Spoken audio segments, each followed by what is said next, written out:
أعوذ بالله من الشيطان الرجيم. بسم الله الرحمن الرحيم. الحمد لله الذي خلق السماوات والأرض وجعل الظلمات والنور ثم الذين كفروا بربهم يعدلون. هو الذي خلقكم من طين ثم قضى أجلا وأجل مسمى عنده ثم أنتم تمترون.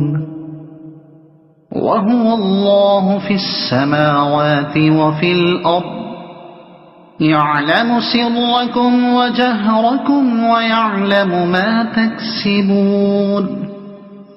وما تأتيهم من آية من آيات ربهم إلا كانوا عنها معرضين. فقد كذبوا بالحق لما جاءهم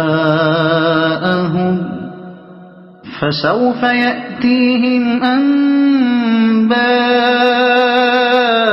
ما كانوا به يستهزئون.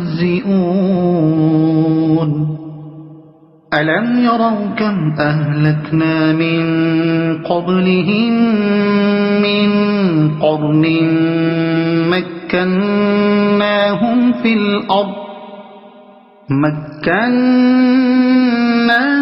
في الأرض ما لم نمكن لكم وأرسلنا السماء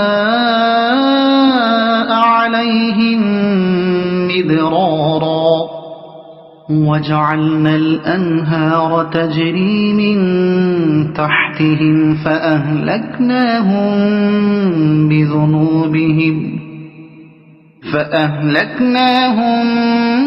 بذنوبهم وأنشأنا من بعدهم قرنا آخرين. ولو نزلنا عليك كتابا في قرطاس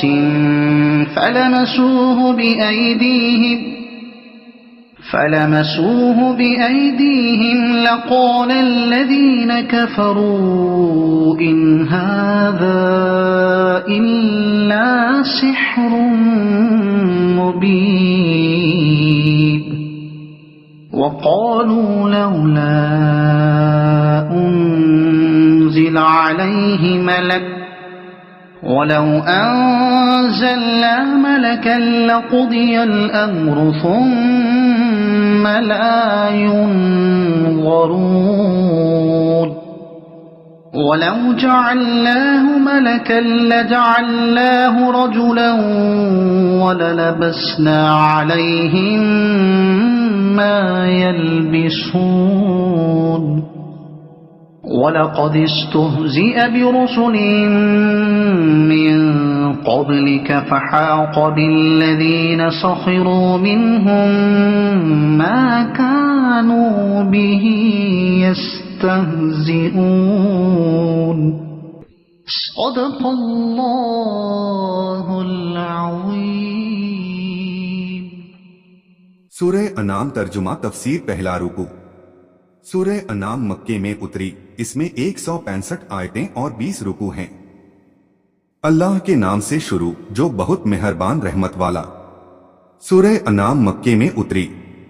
اس میں 20 رکوع اور 165 آیتیں، 3100 کلیمے اور 12935 اکشر ہیں. حضرت ابن عباس رضی اللہ عنہما نے فرمایا کل سورت ایک ہی رات میں مکہ مکرمہ میں اتری اور اس کے ساتھ 70,000 فرشتے آئے جن سے آسمانوں کے کنارے بھر گئے. یہ بھی ایک روایت میں ہے کہ وہ فرشتے تسبیح کرتے اور اللہ کی پاکی بولتے آئے اور سید عالم صلی اللہ علیہ وسلم سبحانہ ربی العظیم فرماتے ہوئے سجدے میں چلے گئے. سب خوبیاں اللہ کو جس نے آسمان اور زمین بنائے. حضرت کعب احبار رضی اللہ عنہ نے فرمایا तौरात में सबसे पहली यही आयत है। इस आयत में बंदों को इस्तगना की शान के साथ अल्लाह की तारीफ बयान करने की तालीम फरमाई गई है। और आसमान व जमीन की उत्पत्ति का जिक्र इसलिए है कि उनमें देखने वालों के लिए कुदरत के बहुत से चमत्कार, हिकमतें और सबक लेने वाली और फायदे वाली बातें हैं। और अंधेरियां और रोशनी पैदा की, यानी हर एक अंधेरी और रोशनी, चाहे वह अंधेरी रात की हो या कुफ्र की या जिहालत की या जहन्नम की, और रोशनी चाहे दिन की हो या ईमान और हिदायत व इल्म व जन्नत की। अंधेरी को बहुवचन और रोशनी को एक वचन से बयान करने में इस तरफ इशारा है कि बातिल की राहें बहुत सी हैं और सच्चाई का रास्ता सिर्फ एक दीन इस्लाम। उस पर यानी ऐसे प्रमाणों पर सूचित होने और कुदरत की ऐसी निशानियां देखने के बावजूद काफिर लोग अपने रब के बराबर ठहराते हैं। दूसरों को, यहां तक कि पत्थरों को पूजते हैं, जबकि इस बात का इकरार करते हैं कि आसमानों और जमीन का पैदा करने वाला अल्लाह है। वही है जिसने तुम्हें, यानी तुम्हारी असल हजरत आदम को, जिनकी नस्ल से तुम पैदा हुए। इसमें मुशरिकों का रद है जो कहते थे कि जब हम गलकर मिट्टी हो जाएंगे फिर कैसे जिंदा किए जाएंगे। उन्हें बताया गया कि तुम्हारी असल मिट्टी ही से है, तो फिर दोबारा पैदा किए जाने पर क्या आश्चर्य। जिस कुदरत वाले ने पहले पैदा किया, उसकी कुदरत से मरने के बाद जिंदा किए जाने को असंभव समझना नादानी है। मिट्टी से पैदा किया, फिर एक मियाद मुद्दत का हुक्म रखा जिसके पूरा हो जाने पर तुम मर जाओगे, और एक निश्चित वादा उसके यहां है मरने के बाद उठाने का। फिर तुम लोग शक करते हो, और वही अल्लाह है आसमानों और जमीन का, उसका कोई शरीक नहीं। उसे तुम्हारा छुपा और जाहिर सब मालूम है और तुम्हारे काम जानता है। और उनके पास कोई भी निशानी अपने रब की निशानियों से नहीं आती, मगर उससे मुंह फेर लेते हैं। तो बेशक उन्होंने सत्य को झुटलाया। यहाँ सत्य से या कुरान शरीफ की आयतें मुराद हैं, या सैयदे आलम सल्लल्लाहु अलैहि वसल्लम और आपके चमत्कार। जब उनके पास आया तो अब उन्हें खबर हुआ चाहती है उस चीज की जिस पर हंस रहे थे कि वह कैसी महानता वाली है, और उसकी हंसी बनाने का अंजाम कैसा बबाल और अज़ाब। क्या उन्होंने न देखा कि हमने उनसे पहले पिछली उम्मतों में से कितनी संगतें खपा दी, उन्हें हमने जमीन में वह जमाव दिया, ताकत व माल और दुनिया के बहुत से सामान देकर, जो तुमको न दिया, और उन पर मूसलाधार पानी भेजा जिससे खेतियां हरी भरी हों, और उनके नीचे नहरें बहाईं जिससे बाग फले फूले, और दुनिया की जिंदगानी के लिए ऐश व राहत के साधन उपलब्ध हों। तो उन्हें हमने उनके गुनाहों के सबब हलाक किया कि उन्होंने नबियों को झुटलाया, और उनका यह सामान उन्हें हलाक से न बचा सका। और उनके बाद और संगत उठाई, और दूसरे जमाने वालों को उनका उत्तराधिकारी किया। मतलब यह है कि गुजरी हुई उम्मतों के हाल से सबक और नसीहत हासिल करनी चाहिए कि वो लोग ताकत, दौलत और माल की कसरत और औलाद की बहुतात के बावजूद कुफ्र और बगावत की वजह से हलाक कर दिए गए, तो चाहिए कि उनके हाल से सबक हासिल करके गफलत की नींद से जागे। और अगर हम तुम पर कागज में कुछ लिखा हुआ उतारते। यह आयत नजर बिन हारिस और अब्दुल्लाह बिन उमैया और नौफल बिन खुलद के बारे में उतरी, जिन्होंने कहा था कि मोहम्मद पर हम हरगिज ईमान न लाएंगे जब तक तुम हमारे पास अल्लाह की तरफ से किताब न लाओ जिसके साथ 4 फरिश्ते हों, वो गवाही दें कि यह अल्लाह की किताब है और तुम उसके रसूल हो।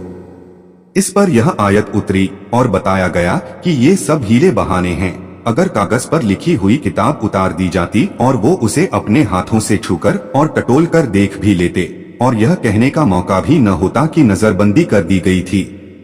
किताब उतरती नजर आई था कुछ भी नहीं, तो भी ये बदनसीब ईमान लाने वाले न थे, उसको जादू बताते और जिस तरह चांद चिर जाने को जादू बताया था और उस चमत्कार को देखकर ईमान न लाए थे, उसी तरह इस पर भी ईमान न लाते।